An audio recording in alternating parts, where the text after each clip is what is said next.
नमस्कार दोस्तों, जैसा कि आप स्क्रीन पे देख पा रहे हो कि आज हम लोग द स्प्लेंडर फॉल्स को डिस्कस करेंगे। द स्प्लेंडर फॉल्स को अल्बर्ट लॉर्ड टेनिसन ने लिखा है।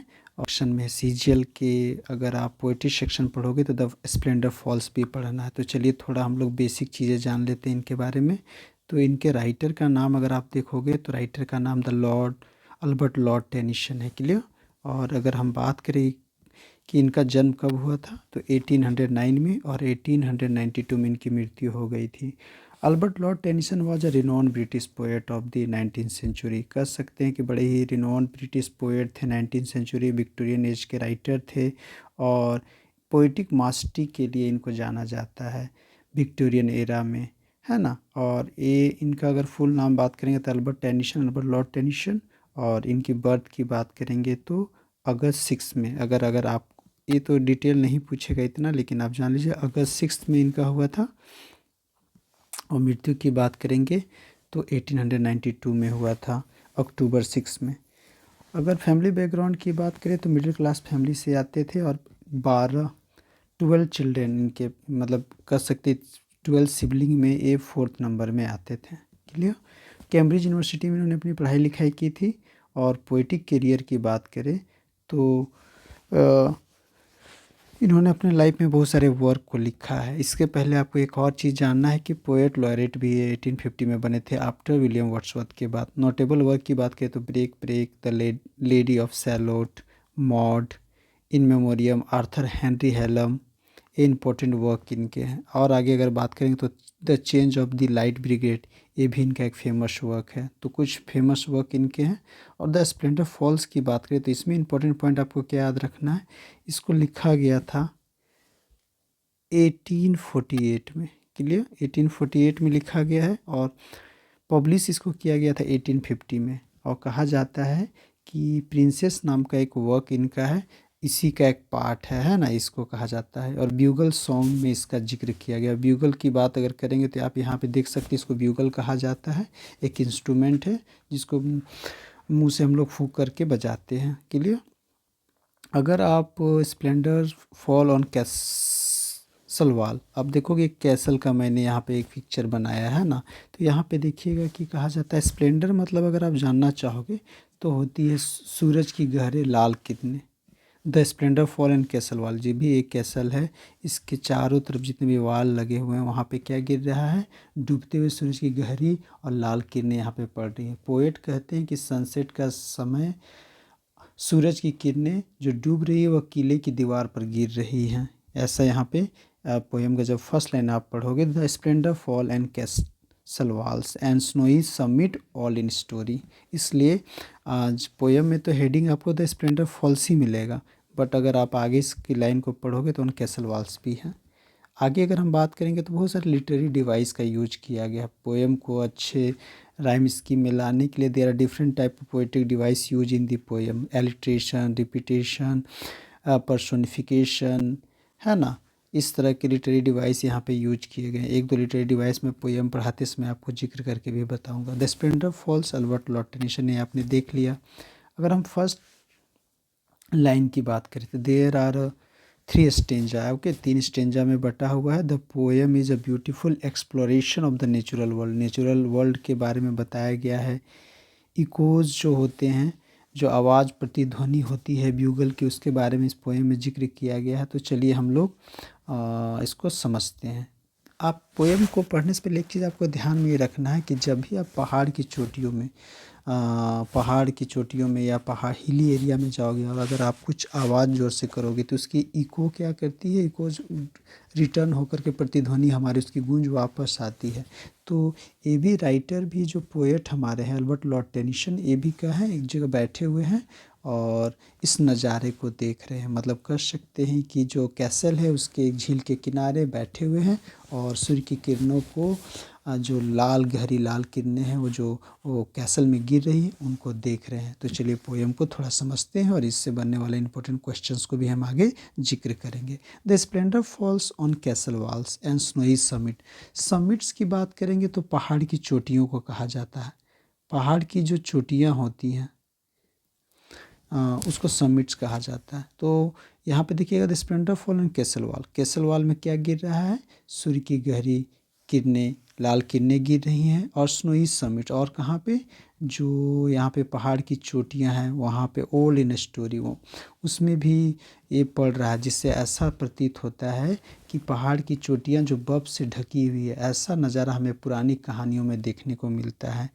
Walls and snowy summit all in a story, ऐसी कहानियाँ कहाँ कि बर्फ़ से पूरा चारों पहाड़ घिरा हुआ है, इस तरह की कहानियाँ हमें पुरानी कहानियों में ये देखने को मिलता है। The long light shakes across the lake, और सनलाइट जब लेक के ऊपर गिरती है, आप जब यहाँ पे देखोगे कि लेक भी है, वाटरफॉल भी है आसपास इस कैसल के, तो 3-4 जगह सूर्य की रोशनी पड़ रही है। तो आपको पोएम का जब आप एमसीक्यू क्वेश्चन पूछ दे तो इसमें ये भी प्रश्न बन सकता है कि आखिर स्प्लेंडर कहाँ पे गिर रहे थे, तो वॉल्स में तो गिर ही रहे थे, प्लस लेक में गिर रहे थे, वाटरफॉल में भी गिर रहे थे, और कह सकते हैं एक मैंने बताया समिट्स में भी गिर रहे थे, पहाड़ की चोटियों में भी गिर रहे थे, और चारों तरफ क्या है, स्नो से पूरा पहील भरा पड़ा हुआ है, छिपा हुआ है। आगे बात करेंगे तो the long light shakes across the lake and the wild cataract leap in a glory. Sunlight जब लेक के ऊपर गिरती है तब ऐसा लगता है कि सनलाइट सेक कर रहा है, हिल रहा है। जैसे ही जब भी सनलाइट जब लेक के ऊपर गिर रही थी तो ऐसा मानो चल रहा था, ऐसा पता चल रहा था कि सनलाइट क्या कर रहा है, सेक कर रहा है।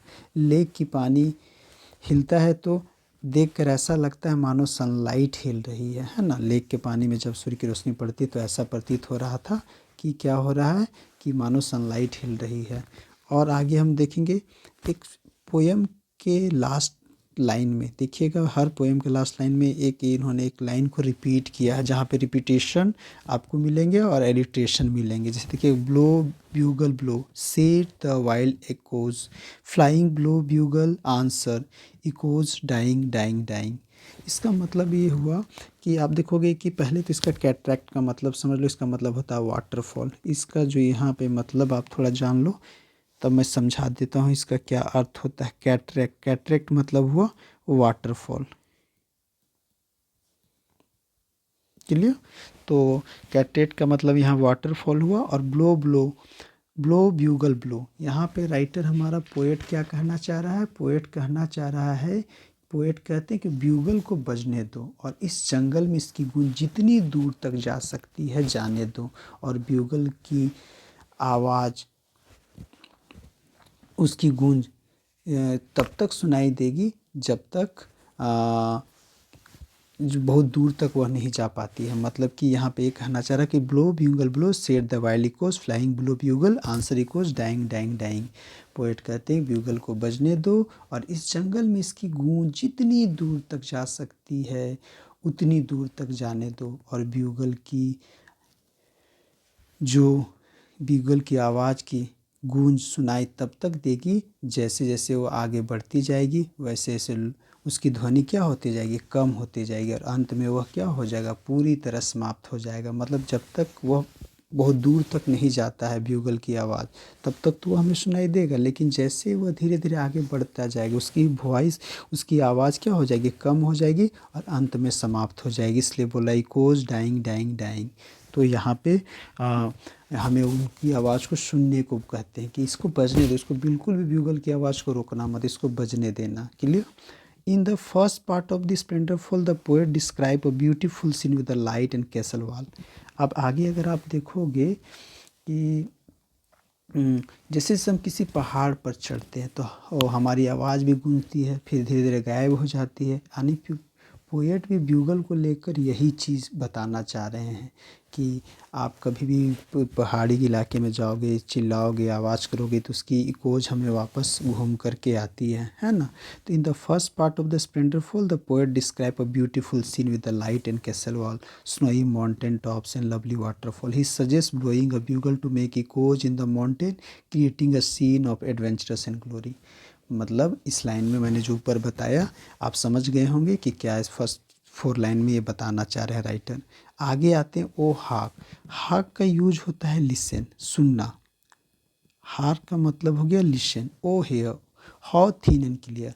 यहाँ देखिएगा दूसरे स्टेंजा में पोएट कहते हैं कि यह जो ब्यूगल की आवाज़ है वह कितनी थीन और क्लियर है, मतलब कितनी पतली और क्लियर है। और जैसे जैसे ये दूर होती जाती है और भी क्या हो रही, पतली होती जा रही है। बोलो ओ हा O hear, how thin and clear and thinner clear, farther going O sweet and far from cliff and scar. Cliff and scar का मतलब यहाँ पे हो गया चट्टान। मतलब जैसे जब ब्यूगल की आवाज़ बहुत दूर चट्टानों से टकराती है तो मानो ऐसा लगता है कि परियों की दुनिया में हॉर्न की आवाज़ बज रही है, बहुत ही धीमे स्वर में बज रही है। O hark O hear, how thin and clear and thinner clearer, farther going O sweet and far from cliff and scar, the horns of Elfland. Elfland मतलब होता है परियों की दुनिया। देखिए हम लोग क्या करते हैं, इल्फ फेरी लैंड होता है, परियों की दुनिया, जहाँ हम लोग उनको तो देखे नहीं, लेकिन एक मनगढ़ंत हम लोग बनाए हुए कहानी के एक परियों की एक दुनिया होती है, वहाँ पे ब्यूगल की आवाज़ चली गई है। और ये कहते हैं कि ऐसा लग रहा है जैसे कि यह ब्यूगल की आवाज़ कहाँ से बज रही है, परियों की दुनिया में हॉर्न की आवाज़ बज रही है, बहुत ही धीमे स्वर में। इसको कंपेयर किया गया है ब्यूगल से। और blow let us hear the purple glens replying, blow bugles answer echoes dying dying dying.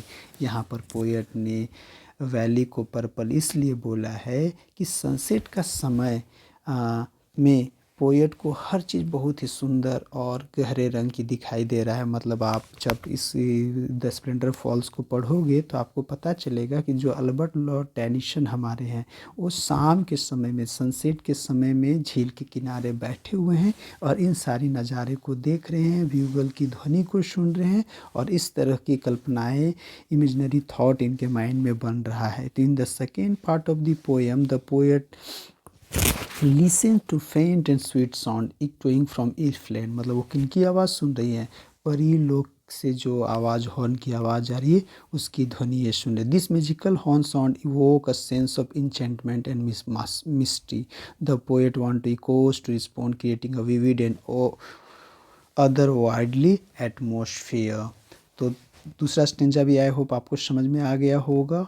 और यहाँ पे पोएट ने वैली को पर्पल ग्लेन्स कहने का मतलब है, ग्लेन्स मतलब इसका मतलब ही आप जान लो। कभी कभी आपसे पूछ देगा what is the meaning of glance, तो आप इसका मतलब बताओगे वैली, है ना। और यहाँ पर पोएट ने वैली को पर्पल इसलिए बोला है क्योंकि सनसेट का समय था और पोएट को सारी चीज़ें बड़ी ही अच्छी लग रही थी, बड़ा ही सुंदर रंग में दिखाई दे रहा था। थर्ड स्टेंजा में देखेंगे O love they die in your rich sky. अब यहाँ पे देखिएगा कि थर्ड स्टेंजा में जिस झील के किनारे बैठकर पोएट इस सीन को देख रहे हैं, उनके साथ उनकी प्रेमिका बिलवर्ड भी साथ में है, इसलिए ओ लव से इस लाइन की शुरुआत करते हैं। O love they die in your rich sky. यो मतलब ओंडर, डिस्टेंस या दूरी की बात की गई है। यहाँ पे ओन रीच की बात करेंगे तो इसका मतलब समझिएगा डिस्टेंस के बारे में बात किया गया है, ओंडर से इसको लिया गया। दे फेंट ऑन हिल और फील्ड और रिवर। पोएट ने ब्यूगल की आवाज़ के लिए द डाई का यूज किया है ना, दे डाई का यूज ब्यूगल के लिए किया है। पोएट अपने बिलवर्ड से कहते हैं थर्ड स्टेंजा में कि यह जो ब्यूगल की इको है, या आकाश में जाकर के गायब हो जाएगी, या पहाड़ या खेतों या नदियों से होकर गुजरते हुए हल्की होती होती ख़त्म हो जाएगी, गायब हो जाएगी। O love they die in your is the sky, they faint on hill और फील्ड और river, our echoes roll from soul to soul and grow for ever and for ever. अपने प्रेमिका बिलवर्ड से पोएट कहते हैं कि जो bugle की आवाज़ है, जो इकोज है, यह तो एक समय के बाद समाप्त हो जाएगी, यह आकाश में जाकर गायब हो जाएगी, पहाड़ों, खेतों या नदियों से होकर गुजरते हुए हल्की होती होती पूरी तरह से गायब हो जाएगी। लेकिन हमारा जो लव है वह हमारे सोल में है और सोल टू सोल ट्रांसफ़र होता रहेगा, कभी भी ब्यूगल की तरह गायब नहीं होगा, वह हमेशा बढ़ता ही रहेगा। और यहाँ पे आवर इकोस का मतलब है हमारा जो प्यार है, दोनों के राइटर जो हमारे पोएट हैं और इनकी बिलवर्ड का जो प्यार है वो कभी भी डाइंग नहीं होगा, कभी भी ख़त्म नहीं होगा। O love they die in your the rich the sky, they faint on hill और फील्ड और रिवर, और echoes roll from soul to soul and grow forever and forever. Blow bugle blow, said the wild echoes flying, and answer echoes answer, dying, dying, dying. In the part of the poem, the poet says that beautiful thing like love don't last forever. कह रहा है कि प्यार कभी भी इस जो nature में जो हम खूबसूरती देख रहे हैं, जो एक ब्यूटी है, एक समय के बाद ब्यूटी समाप्त हो जाएगी, बट हमारा जो प्यार है वो हमेशा रहेगा, कभी भी ख़त्म नहीं होगा, इनकी कभी भी कलर फेड अवे नहीं होगा। But the echoes of love keep going from one person to another. हमारा जो लव है, इकोज है, आवर इकोज का मतलब यहाँ पे बताया गया है, इनका जो आपस में प्रेम है वो कभी भी ख़त्म नहीं होगा, एक एक जगह एक इस इनसे और दूसरे में बढ़ता रहेगा, lasting a really long time. The poets ask the bugle to blow again, और वह फिर से ब्यूगल वो कहते कि तुम क्या करो, इसी तरह बहते रहो। More echoes that represent how emotion can last and touch people's heart, कैसे वो लोगों को दिल को छूता रहे। तो इस तरह से पोएम में राइटर हैं सो ब्यूटी का डिस्क्रिप्शन कर रहे हैं ब्यूगल के माध्यम से, है ना। Overall this poem is a perform meditation on nature, sound and the human connection to this element. It suggests that our action and emotion can reverberate through the world like echoes, touching other and growing forever. It's a beautiful reminder of our interaction with each other and with nature. Clear? तो कर सकते हैं कि in the final stanza the poet speak of love and how echoes roll from soul to soul growing for ever. कैसे इन दोनों का प्यार है जो एक आत्मा से लेकर दूसरे आत्मा में ट्रांसफ़र होता रहेगा और कभी भी ब्यूगल की आवाज़ की तरह गायब नहीं होगा। क्यों? क्योंकि ब्यूगल की आवाज़ एक समय के बाद क्या हो जाएगी, एक समय के बाद वह ख़त्म हो जाएगी, आकाश में जाकर गायब हो जाएगी, पहाड़ों खेतों नदियों से होकर गुजरते हुए उनकी आवाज़ सुनाई नहीं देगी। लेकिन हम लोगों के बीच में यह कि ऐसा कभी भी बिल्कुल नहीं होगा।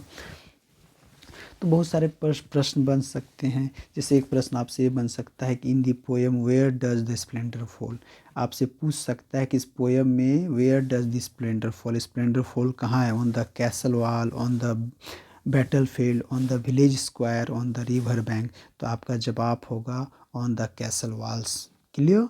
और आपसे पूछा जा सकता है, कुछ सवाल मैंने आपको लेकर के लिए आपके लिए आया है, उसको आप देख सकते हैं। The splendour falls by Albert Lord Tennyson is a musical poem that depict a beautiful landscape, the sound of bugle and contains a spiritual religious. ये तो आपने देख ही लिया। पोएम की थीम की बात करेंगे तो इमॉर्टैलिटी की बात कर रही है, इमेजिनेशन की बात कर रही है, नेचर ब्यूटी की बात कर रही है। तो इसको आपको माइंड में रखना है। थीम कभी कभी पूछ देता है। फिगर ऑफ स्पीच में बात करेंगे तो रिपीटेशन का यूज हुआ है। और आप अगर बात करेंगे तो रिपीटेशन का यूज कहाँ पे आप देख सकते हैं, the splendour falls simply blow bugle blow, देखिए बार बार बीबी का यूज हो रहा है ना, डाइंग डाइंग डाइंग। इसमें आप देखिएगा एलिट्रेशन का भी यूज है। कैसे? क्योंकि कॉन्सोनेंट साउंड बार बार अगर रिपीट हो एक ही लाइन में, दैट इज़ कॉल्ड एलिट्रेशन। और जब एक ही चीज़ बार बार रिपीट हो तो उसको रिपीटेशन बोलते हैं। Blow bugle blow, echoes flying and dying dying dying. देखिए डी डी डी ये बार बार रिपीट हो रहा है। इकोज का मैंने बताया कि प्रतिध्वनि होती है। और मैंने सारी चीज़ों को तो जिक्र कर दिया, इसको आप रीड कर लोगे। और हम लोग कुछ प्रश्न को देख लेते हैं जो कि एग्जाम पॉइंट ऑफ व्यू से इम्पोर्टेंट है, और आगे मैं कुछ प्रश्न और लेकर के एमसीक्यू में आऊँगा। Who is the author of the splendour falls? William Wordsworth, Emily Dickinsons, Albert Lord Tennyson, Robert Frost. तो हम बात करेंगे अल्बर्ट लॉर्ड टेनिसन, इनके राइटर है। कभी कभी आप इतने सारे पोएम पढ़ने, इसलिए राइटर का नाम जरूर आप अपने माइंड में कैप्ट करके रखोगे। Clear? What is the central theme explored the splendor fall? Internal happiness, preservation, success, loss and decay, romantic comedy। तो हम बात करेंगे लॉस एंड डिके की बात यहाँ पे करता है। What theme does the splendor fall explore? Joy and celebration, love and passion, loss, decay and transient nature of beauty। तो हम थर्ड नंबर की ओर जाएंगे। Loss, decay and transient nature of beauty के बारे में हमारा स्प्लेंडर फॉल बात करता है। मैं बाकी चीज़ें डिफाइन नहीं कर रहा हूँ क्योंकि मैंने सारी चीज़ें ऊपर में आपको एक्सप्लेन कर दिया है। Which of the following does the splendour fall not explore? Joy and celebration, loss and decay, transient nature beauty, eternal happiness. तो इटर्नल हैप्पीनेस के बारे में द स्प्लेंडर फॉल बात नहीं करता है। Which literary device often employ the splendor fall, convey emotion, enhance the beauty of language? तो हम बात करेंगे कि which literary employ the splendor fall, convey emotion, enhance and beauty of language। तो यहाँ पे हमारा बात हो जाएगा कि यहाँ पे वो बात कर रहा है एलिट्रेशन के बारे में। The splendour fall, what does the phrase the splendour fall castle was symbolise? तो सिम्बोलाइज कर रहा है फेडिंग ग्लोरी के बारे में। तो इस तरह से मैंने 5 क्वेश्चन आपको डिस्कस किया। बाकी और भी इससे बनने वाले प्रश्न आप देख सकते हैं। लिट्रेशन बोलते हैं, इसमें ना आपको पोएटिक डिवाइस पूछ सकता है एग्जाम में, इसलिए आप इसको ज़रूर माइंड में रखिएगा। Alliteration, alliteration. तो एलिट्रेशन का मीनिंग क्या होता है? तो मीनिंग होता है the repetition of the same first consonant sound. मतलब देखिएगा कोई भी लाइन में ना कॉन्सोनेंट साउंड आपको बार बार आएगा। जैसे लास्ट स्टेंजा में मैं अभी जिक्र कर रहा था, तो देखिएगा कि आपको कॉन्सोनेंट साउंड्स रिपीटेशन आपको मिलेंगे। देखिए यहाँ पे डाइंग डाइंग डाइंग, ये तो रिपीटेशन है। Blow bugle blow, B B B, है ना। तो इस तरह से आपको पता होगा कि इसको बोलते हैं alliteration. Blow blow bugle blow, set the wild echoes, flying blow bugle, answer echoes dying dying, simile rhyme hyperbole alliteration. तो आपको बताना होगा that is called alliteration. Clear? तो how does the poet describe the echoes, कैसे poet ने echoes को describe किया है, ये भी प्रश्न बन सकता है। तो उसको किससे डिस्क्राइब किया है? तो लाइट से डिस्क्राइब किया है। किसकी लाइट से? तो सन लाइट से डिस्क्राइब किया है। सन लाइट से इकोज को जिक्र किया है, तो ये आप लाइट बोल सकते हैं। चलिए, तो आगे मैं फिर क्वेश्चन का जो सीरीज लेकर के आऊँगा इसमें जिक्र करूँगा। आई होप कि आपको पोएम समझ में आ गई होगी। अगर नहीं समझ में आया होगा तो एक बार फिर से आप इस लेक्चर को सुन लेना, आपका कॉन्सेप्ट क्लियर हो जाएगा। फिर हम लोग नेक्स्ट लेक्चर में MCQ के साथ मिलते हैं, इम्पोर्टेंट मोस्ट एक्सपेक्टेड MCQ के साथ। धन्यवाद।